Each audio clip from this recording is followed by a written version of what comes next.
Assalamualaikum warahmatullahi wabarakatuh. Perkenalkan, nama saya Salsabila Hayati dengan NIM 123170115. Saya dari Prodi Tadris Bahasa Inggris kelas 2A.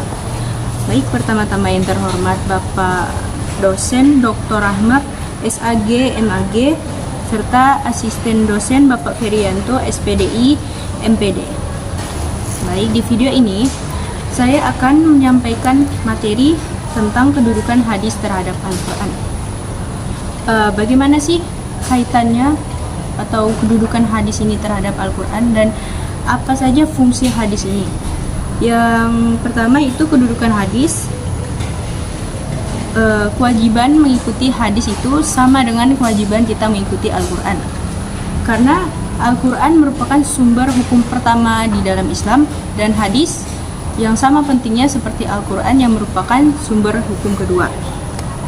Bila kita tidak menguasai atau memahami hadis, kita pun tidak akan bisa memahami Al-Quran. Begitu pula sebaliknya, jika kita tidak dapat memahami Al-Quran, pun tidak akan bisa memahami hadis. Dikarenakan apa? Dikarenakan hadis ini merupakan penjelas dan penjabaran untuk Al-Quran. Begitu.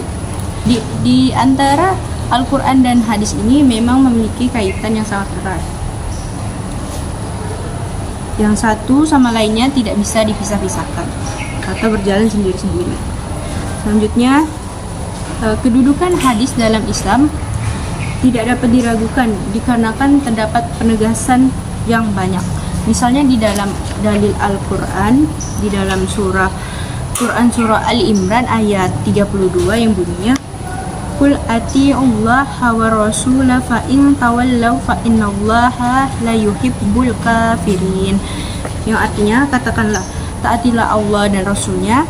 Jika kamu berpaling, sesungguhnya Allah tidak menyukai orang-orang kafir. Itu adalah salah satu ayat yang menegaskan tentang kewajiban mengikuti Allah yang digandengkan dengan ketaatan mengikuti Rasul. Ada banyak sebenarnya dalil-dalil Al-Quran yang menegaskan tentang itu. Mungkin teman-teman bisa mencari di sumber manapun. Di dalam hadis juga ada yang menegaskan kewajiban mengikuti ajaran-ajaran yang dibawa oleh Nabi SAW. Salah satu sabdanya yang itu berbunyi, Taroktum fikum amroini lan tadillu abadam ma in tamassaktum bihima kitaballahi wa sunnata rasulih. Yang artinya, aku tinggalkan dua pusaka pada kalian. Jika kalian berpegang kepada keduanya, niscaya tidak akan tersesat, yaitu kitab Allah, Al-Quran, dan sunnah Rasulnya. Hadis riwayat Al-Hakim dari Abu Hurairah. Hadis tadi menunjukkan bahwa Nabi SAW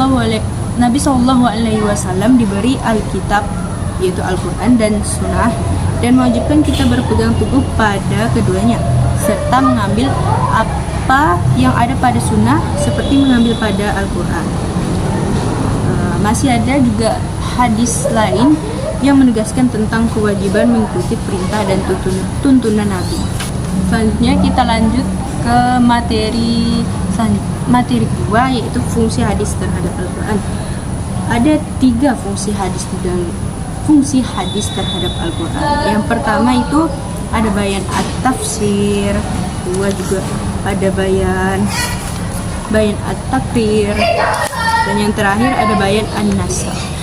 Mari kita telusuri satu-satu. Yang pertama, bayan at-tafsir. Apa itu bayan at-tafsir?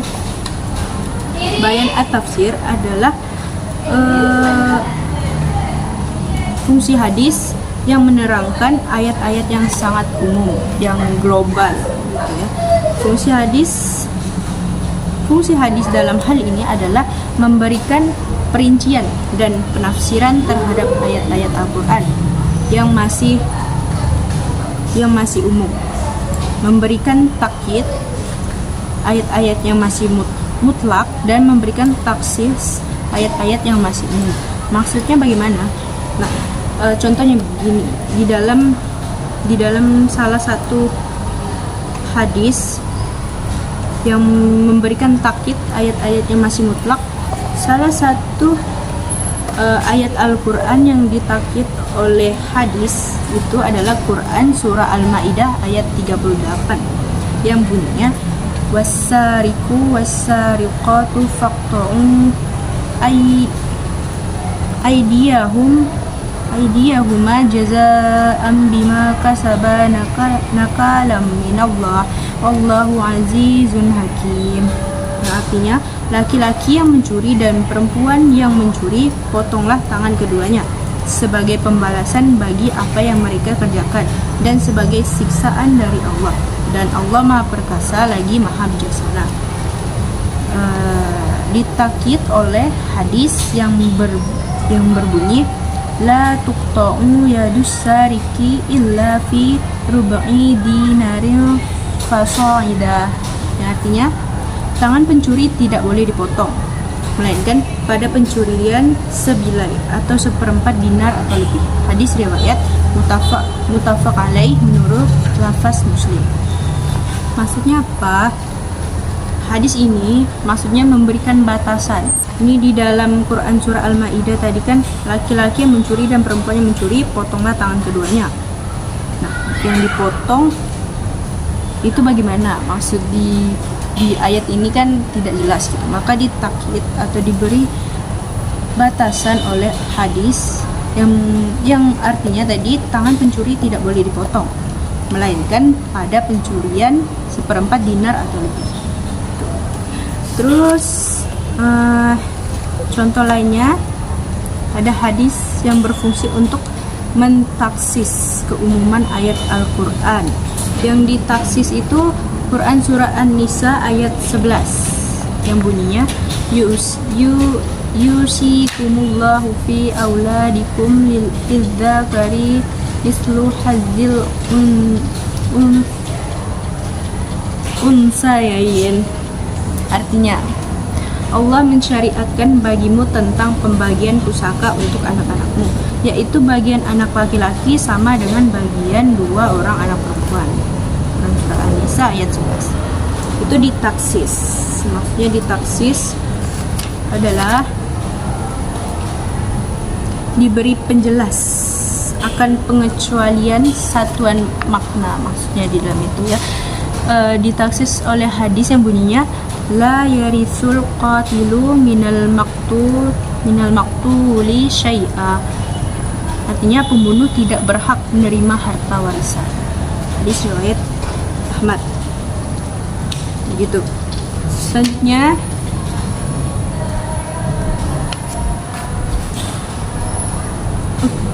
Selanjutnya fungsi hadis yang kedua ada bayan at-takrir. Bayan at-takrir bisa juga disebut dengan bayan at-takkid dan bayan al-isbat, adalah hadis yang berfungsi untuk memperkokoh, memperkuat pernyataan di dalam Al-Quran. Contohnya ada hadis yang memperkokoh firman Allah di dalam Quran surah Al-Baqarah ayat 185 yang bunyinya faman syahida minkum syahra falyasumhu. Artinya, karena itu barang siapa yang mempersaksikan pada waktu itu bulan, hendaklah ia berpuasa. Nah, diperkokoh oleh hadis Nabi yang bunyinya idza ra'aitumuhu fasumu wa idza ra'aitumuhu fa'aftiru. Artinya, apabila kalian melihat ru'yat atau bulan, berpuasalah. Begitu pula apabila melihat ru'yat atau bulan itu, berbukalah. Hadis riwayat Muslim dari Ibnu Umar. Nah, ayat tersebut tadi memperkokoh atau memperkuat pernyataan dari Quran surah Al-Baqarah tadi, ayat 182. Selanjutnya yang ketiga ada fungsi hadis bayan an-nasakh. Bayan an-nasakh secara bahasa, nasakh bisa berarti al-ibtal yang artinya membatalkan. Terus ada al-ijalah yang artinya menghilangkan, at-tahwil yang artinya memindahkan, atau at-takhir yang artinya mengubah. Para ulama baik mutaqaddiman maupun mutaakhirin berbeda pendapat dalam mendefinisikan bayan an-nasakh.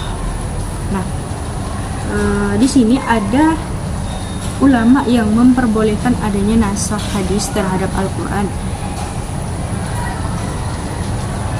Dalam hal ini mereka terbagi ke dalam 3 kelompok. Kelompok pertama yaitu membolehkan nasakh Al-Quran dengan segala hadis meskipun hadis ahad.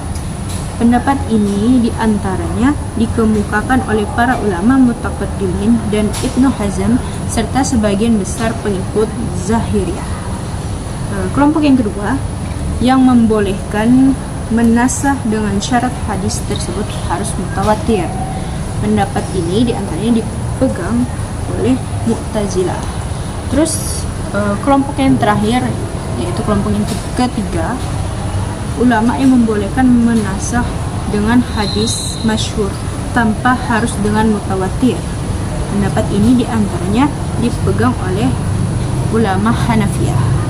Salah satu contoh hadisnya yang diajukan oleh para ulama dari Abu Umamah Al-Bahili yang bunyinya, innallaha qad a'ta kulladzi haqqin haqqahu fala wasiyata liwarisi.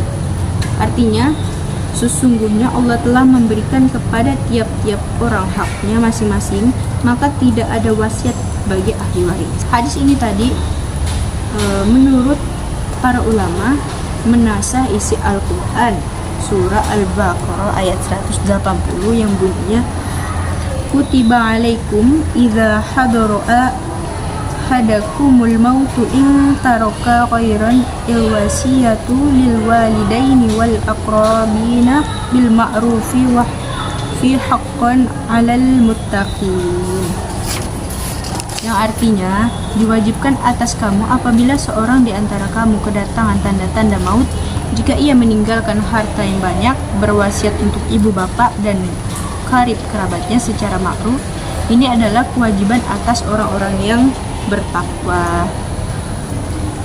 Nah, di dalam ayat tadi, kewajiban melakukan wasiat kepada kaum kerabat dekat berdasarkan Quran surah Al-Baqarah ayat 180 tadi dinasakh hukumnya oleh hadis yang menjelaskan bahwa kepada ahli waris tidak boleh dilakukan wasiat. Oke, mungkin itu saja yang bisa saya sampaikan di dalam video tadi tentang kedudukan hadis terhadap Al-Quran beserta fungsinya. Mohon maaf apabila terdapat banyak kekurangan dan salah-salah kata dalam video ini. Mungkin itu saja. Sekian. Wassalamualaikum warahmatullahi wabarakatuh.